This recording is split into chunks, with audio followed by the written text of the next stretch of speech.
because nothing says fighter pilot quite like slow motion beach volleyball.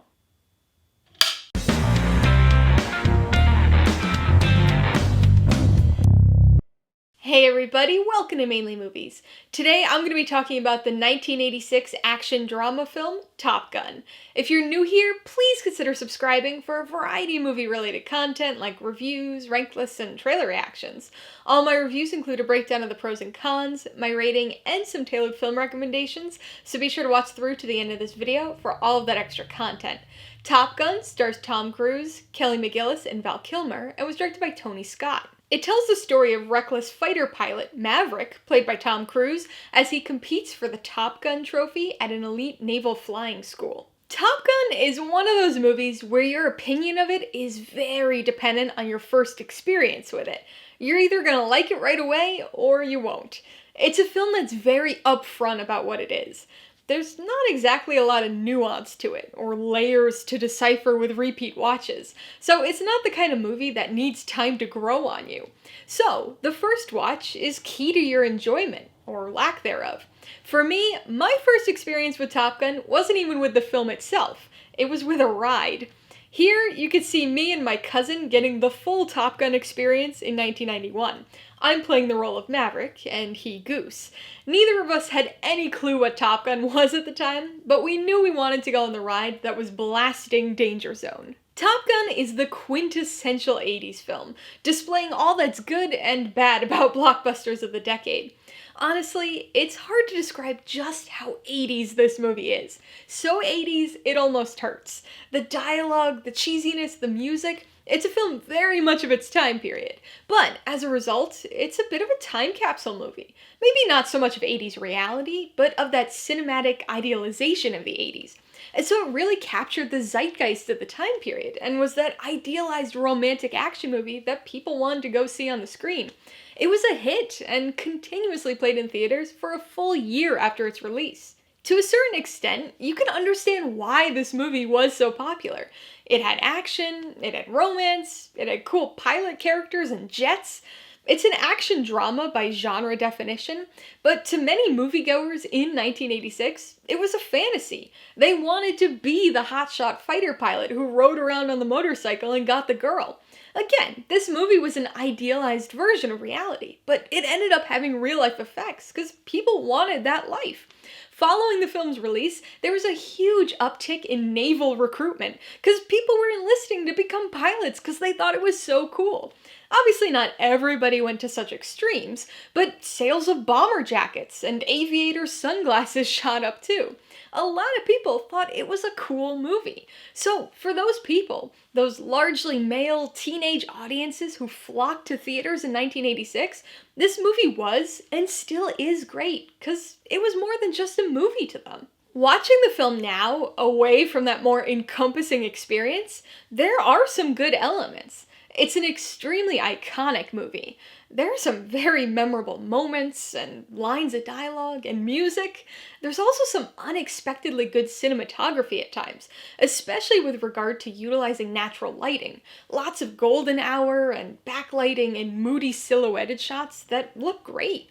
And then, of course, we've got the aerial sequences. This film had the cooperation of the Navy to film those scenes. There are real pilots in real planes doing real maneuvers up in the air. Even just the planes themselves are impressive. You know how there are car movies that really showcase the cars and get car people all excited?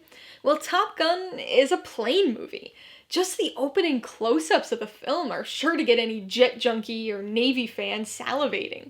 The filming of the aerial sequences is genuinely impressive and was somewhat groundbreaking at the time.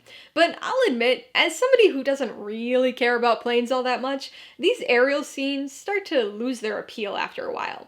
The editing is a little chaotic, and there's only so much entertainment to be gleaned from the repetitive shots of masked, helmeted heads bouncing around in the cockpit. The inspiration for this film came from a magazine article highlighting the Top Gun Naval School, but rather than really being a military story, this film plays out more like a high school drama. These characters may be at the most elite flying school in the Navy, but they're juvenilely obsessed with the competition of it all, and with being the best pilots, so they can win the Top Gun trophy. The school may be based on reality, but this trophy is a fictional creation for the film, and essentially turns Top Gun into a sports movie. These are just a bunch of guys competing for the trophy at the end of the season. It just so happens that their sport is air combat maneuvering. So you take the sports competition element and throw in a romance subplot, and you've got yourself a story. Sort of. From a plot and story perspective, there's not much substance here.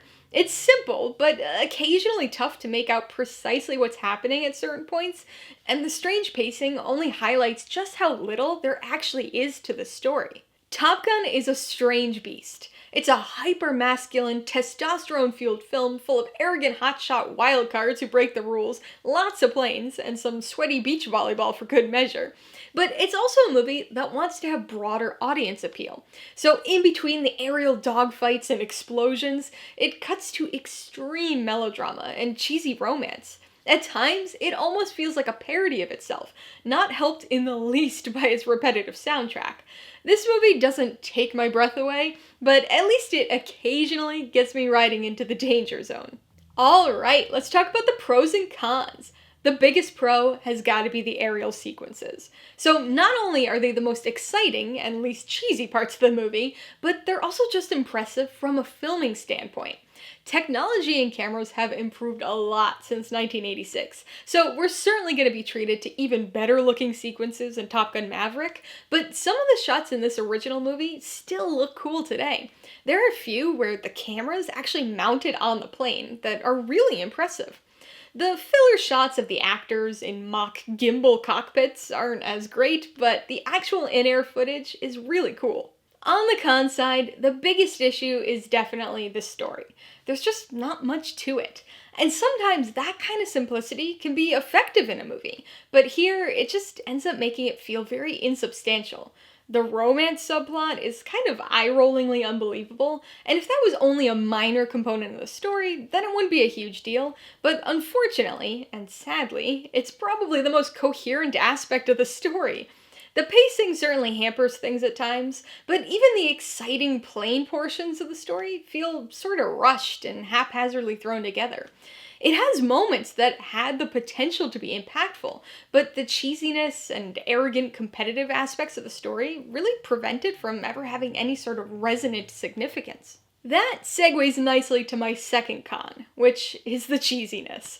So everybody has a different cheese tolerance level, but man, this movie really pushes that for me. Like I said before, this movie is so 80s it almost hurts, but not in the neon leg warmers stereotypical representation of the 80s way that we have today. Instead, this film just really encapsulates the movie version of the 80s from that time period.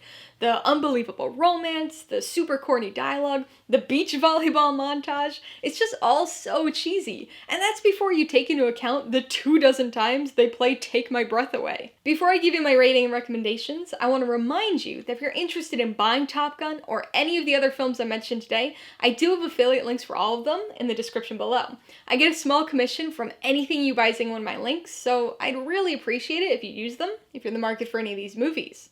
I'm gonna give Top Gun 3 out of 5 paws. It's got a weak story and is unbelievably cheesy at times, but it's also full of enough iconic moments, visually pleasing cinematography, and impressive aerial sequences to still be somewhat entertaining. Also, I like Danger Zone, and we get to hear it about 20 times. I would recommend Top Gun to people looking for a very 80s blockbuster or people who are really into planes. This movie is quintessentially 80s, showcasing all the hallmarks of a film from that era, including, but not limited to, extreme cheesiness. So if you like 80s movies like that, especially Tom Cruise ones, then you'll probably enjoy this one too. And like I said, if you're a plane person, all of the shots of jets and the aerial dogfighting sequences will probably keep you engaged, even if the story itself doesn't. If you liked Top Gun, I would recommend Days of Thunder. This is another Tony Scott-directed, Tom Cruise starring action drama, and it's extremely similar to Top Gun. Instead of fighter pilots, you've got NASCAR drivers. But once again, Tom Cruise plays a reckless and competitive hotshot who has to learn a lesson the hard way. If you're interested in another fighter pilot movie with a different decade's variety of cheesiness, you might want to watch Stealth. This one combines the hotshot pilot element with a bit of sci-fi, featuring an unmanned AI-driven stealth fighter plane that decides it wants to play the Maverick role. And if you liked the flying and training scenes and want a movie that takes a more realistic and coherent approach, you should check out First Man, which focuses on Neil Armstrong's life and training leading up to the Apollo 11 mission. Alright, a couple questions for you guys. Number 1, have you seen Top Gun? If so, what'd you think of it? And number 2, what's your favorite movie about pilots? Be sure to leave your answers in the comments below so we can get a discussion going. Alright, so if you got some enjoyment, insider information out of this review, I'd appreciate it if you'd hit that like button. And if you haven't done so already, please hit subscribe while you're at it to see more videos like this. Till next time, this has been Alyssa with Mainly Movies, the way life should be.